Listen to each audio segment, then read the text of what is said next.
Subscribe the channel and press the bell icon for upcoming videos.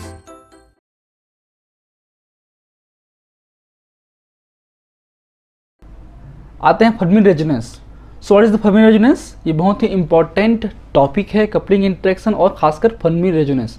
Fermi resonance में आपको fundamental frequency, overtone frequency और आपके combinational bands या combination frequency को समझने को मिलेगा। इसलिए इस वीडियो को हम अलग से भी क्रिएट कर देंगे शॉर्ट कट करके, ताकि वो भी आपको अलग टॉपिक मिलेगा देखने के लिए आपके चैनल पे, हमारे चैनल पे। ठीक। सो it occurs when a fundamental frequency couples or resonate with an overtone और कॉम्बिनेशनल बैंड्स। अब अगर बात करें फंडामेंटल फ्रीक्वेंसी की, ओवरटोन फ्रीक्वेंसी की और कॉम्बिनेशन फ्रीक्वेंसी की, इनको पहले आप समझिए कि ये हैं क्या, उसके बाद पे आप फर्मी रेजोनेंस को समझ सकते हैं।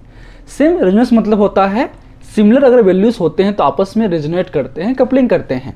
दो अगर सिमिलर वाइब्रेशन फ्रीक्वेंसी हुए तो चाहे वो सेम मॉलिक्यूल्स के हों या फिर आपके अलग अलग फंक्शनल ग्रुप के भी हो सकते हैं। सो बात करें फंडामेंटल फ्रीक्वेंसी की या वाइब्रेशन की, तो क्या होता है, जाहिर सी बात है, अगर हमारा जो मॉलिक्यूल्स हैं वो आपके लोअर से हायर पे मूव करता है, तो V0 से V1 में मूव किया तो जो एनर्जी होगा वो क्या होगा, E1 मान लेते हैं इसको, तो ये होगा hν, और ये इसकी आपकी होती है फंडामेंटल वाइब्रेशंस। ठीक है, एक तो इस तरीके से ये आपका E1 है। सेम आपका अगर ये आपका क्या है, V0, ये V1, ये V2 और ये आपका V3। ठीक है, अगर वो V0 से V2 में गया है, ठीक है, तो वो क्या होगा, वो आपकी फंडामेंटल फ्रीक्वेंसी नहीं होगी, वो होती है आपके ओवरटोन फ्रीक्वेंसी, जिसमें आपके होता है multiplication of the fundamental frequency. So overtone frequency is the multiples of the fundamental frequency of the absorption. तो इसमें होता है 2E1, क्योंकि डिस्टेंस देखिए ये और ये दो हो गए। सेम अगर वो आपका जो V0 से V3 मूव करता है, यहाँ पे क्या है, यहाँ पे जो मूवमेंट है E1 के केस में ये है V0 टू V1, इसके केस में क्या है V0 टू V2, और इस पे केस में क्या है V0 टू V3। तो ये आपका फर्स्ट ओवरटोन है, ये आपका सेकेंड ओवरटोन है। जो सेकेंड ओवरटोन है वो किस में होगा, आपका V0 से V3 पे। तो उसके केस में जो E3 होगा, जो आपके E3 होगा, इसके लिए जो रिक्वायरमेंट एनर्जी है वो होगा equal to the 3 into E1, means 3 into fundamental frequency. तो इसके मल्टीप्लाई होते हैं, ये आपका है ओवरटोन। एग्जाम्पल लेते हैं, समझोगे आप। जैसे कि बात करें हम लोग फंडामेंटल फ्रिक्वेंसी की, मान लो कोई एलिमेंट है या फंक्शनल ग्रुप है, उसकी जो फंडामेंटल फ्रिक्वेंसी है वो होती है 1400। ये मान लेते हैं, किसका भी छोड़िए इस बात को। ठीक है, तो इसका जो ओवरटोन होगा, तो फर्स्ट ओवरटोन क्या होगा, V0 से V2 होगा, तो क्या होगा, E2 की बात करें तो होगा 2E1। तो E1 क्या है आपका, this is the E1, this is the E1, this is the E2। तो क्या डबल होगा इसके, 2E1 होगा, कितना हो गया 2800। सिमिलरली बात करें किसकी, ये हो गया E3 की, तो क्या होगा E3 मतलब 3E1, तो क्या हो गया आपका 4200। ठीक है, ट्रिपल हो गया इसका ट्रिपल हो गया आपका। फिर आपका थर्ड ओवरटोन मतलब V0 से V4 होगा, तो E4 क्या होगा 4 इंटू E1, तो कितना हो गया आपका 5600। तो इस तरीके से मल्टीप्लाई होते हैं आपके। ठीक है, तो overtone is the multiplication of the fundamental frequency. ठीक, अब समझिए इस ओवरटोन के बारे में। तो आपके मान लेते हैं कोई एलिमेंट है, उसका जो ओवरटोन है और स्ट्रेचिंग है, क्योंकि हम जानते हैं जो स्ट्रेचिंग और ओवरटोन, मान लेते हैं एग्जांपल लेते हैं। जैसे कि बात करें हम लोग, एक एग्जांपल लेते हैं समझने के लिए, है ना। वैल्यूज ऊपर नीचे हो सकते हैं। सपोज जो CH स्ट्रेचिंग है, जो CH स्ट्रेचिंग की जो एनर्जी है अप्रॉक्सीमेटली होती है 3000 के आसपास की होती है, मान लेते हैं इसकी स्ट्रेचिंग की। और एक जो CH बेंडिंग है, या जिसको बोलते हैं डिफॉर्मेशन बोलते हैं कई बार, उसकी होती है आसपास 1400 की। ठीक, अप्रॉक्सीमेटली, या इसको मान लेते हैं 20 अप्रॉक्स रेंज में होते हैं। तो जाहिर सी बात है, अगर ये जो फंडामेंटल है आपका वाइब्रेशनल फ्रीक्वेंसी है, ठीक है, इसका डिफॉर्मेशन किसका है 1400 है, तो इसका जो ओवरटोन है, ओवरटोन CH बेंडिंग या डिफॉर्मेशन, कितना होगा, अप्रोक्सीमेटली होगा 2800। तो ये जो वैल्यूज़ हैं वो आपस में ऑसिलेट करेंगे, इक्वल होंगे, मतलब सी एच स्ट्रेचिंग की फंडामेंटल फ्रिक्वेंसी और सी एच बेंडिंग की ओवरटोन फ्रिक्वेंसी लगभग, कहने मतलब मेरा ये था कि इनके बीच में जो है सी एच की जो स्ट्रेचिंग है वो इक्वल हो सकती है सी एच की बेंडिंग या डिफॉर्मेशन ओवरटोन की। तो क्या दोनों की पिक एक ही जगह पे आएगी? नहीं आएगी। तो वो आपस में म्यूचुअल अंडरस्टैंडिंग करके एक का जो वैल्यूज हैं वो आपके हायर पे एक लोअर फ्रिक्वेंसी पे ऑसिलेट करते हैं, इसी को बोलते हैं हम लोग ओवरटोन फ्रिक्वेंसी। तो ये इस तरीके से हो सकती है जो हमने बताया, एक हायर पे और एक हल्का सा लोअर पे। ठीक है, मान लो ये आपका इधर किसका है, इधर आपका हायर है, इधर लोअर है। आगे हम देखेंगे, बात करें फर्मी पे। चलिए अब आते हैं हम लोग कॉम्बिनेशन बैंड्स के बारे में। तो combination bands, coupling of the two fundamental vibrations is the combination bands. Suppose कोई फंक्शनल ग्रुप है जिसकी फंडामेंटल फ्रिक्वेंसी आपका V0 to V1 होगा, इस तरह से अगर मूवमेंट करेगा तो आपका फंडामेंटल फ्रिक्वेंसी E1 होगा मान लेते हैं। किसी दूसरे फंक्शनल ग्रुप की बात करें, उसका भी कुछ ना कुछ फंडामेंटल फ्रिक्वेंसीज होंगे, मान लो होते हैं V0 prime to V1 prime के बीच में आएगा तो होगा E1 होगा। तो जो कॉम्बिनेशन बैंड्स हैं वो दोनों के कपलिंग के थ्रू होता है, means E2 is equal to, this is the combination band equal to the E1 plus E1 prime. ठीक है, मान लेते हैं एग्जांपल के रूप में लेते हैं, किसी की फंडामेंटल फ्रिक्वेंसी जो होती है वो होती है 1400 और किसी और की फंडामेंटल फ्रिक्वेंसी होती है 750। ठीक है, ये हो गया V0 टू V1, ये हो गया V0 prime to V1 prime.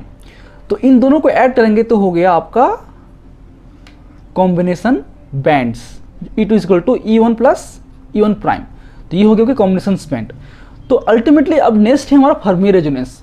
So it, अब फर्मी रेजोनेंस क्या है? So it occurs when a fundamental vibration of one functional group couples or resonate with an overtone or combination weight of the another or same functional group.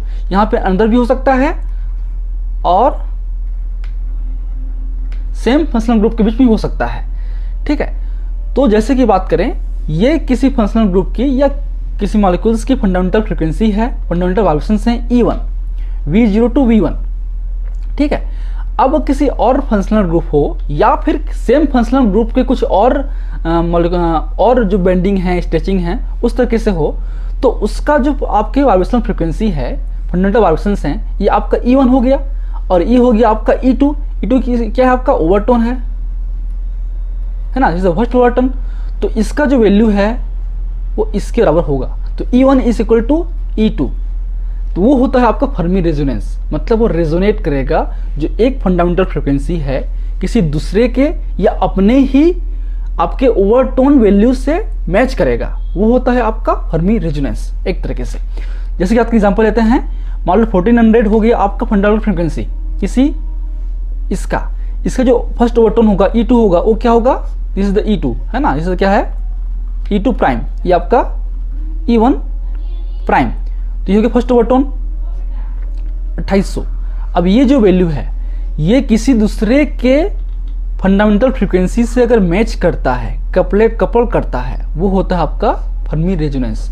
तो इसके case में जो आपका resonance का जो value है या फिर बात करें पीक है, वो आपका सेम जो बताया मैंने ओवरटोन पे, इस तरीके से एक हायर एक लोअर पे एक आपके मूवमेंट जो है अप और डाउन शिफ्ट अप हो जाएगा। तो शिफ्ट होते हैं सेम जगह पे ना आके, वो हल्का सा, जैसे कि बात करें अगर इस तरीके से मैच होगा तो एक का आपका हो सकता है कि 2900 पे आए, 2900 पे आए, एक का आपका 2800 पे आए। तो इस तरीके से ये आ सकते हैं। आगे देखते हैं एग्जाम्पल रूप में। सो बात करते हैं फर्स्ट आपका बेंजोइल क्लोराइड। तो बेंजोइल क्लोराइड की बात करें तो out of plane of the CH band, जो CH बैंड है, CH बैंडिंग की जो आपके फंडामेंटल फ्रिक्वेंसी है होती है अप्रॉक्सीमेटली 865 सेंटीमीटर -1। इसका जो ओवरटोन कितना होगा?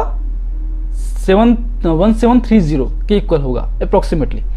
तो आपका जो CO का जो स्ट्रेचिंग है, IR स्पेक्ट्रा है, वो होती है 1710 टू 1740 के बीच में। ठीक है, जो आपस में ये दोनों जो हैं क्या होंगे? लगभग इक्वल होंगे। तो ये रेजोनेट करेंगे, यही आपके फर्मी रेजोनेंस के लिए बनेंगे। तो एक का एनर्जी हायर और एक का लोअर। तो इस तरीके से आपका जो इसका जो स्ट्रेचिंग वाइब्रेशन है या स्ट्रेचिंग जो आयर स्पेक्ट्रा है वो अप्रोक्सीमेटली आपका मूव करता है हायर साइड पे। जैसे कि आपका इस CO का हो गया 1760 पे, और ये एक आएगा पीक आएगा आपका 1720 पे, जो एक तरीके से आपका ओवरटोन पीक है। ठीक है, तो इससे लोअर इसका हायर, एक का हायर एक का लोअर पे आपका जो रेजोनेंस है या पीक है वो आपको देखने को मिलेगा। इसी को बोलते हैं फर्मी रेजोनेंस और फर्मी डबलेट, क्योंकि दो फॉर्म पे है इसलिए बोलते हैं फर्मी डबलेट। सेम लेते हैं हम लोग एल्डिहाइड के केस में। एल्डिहाइड की बात करें तो उसमें आपका इस तरीके से हैं आपके एल्डिहाइड,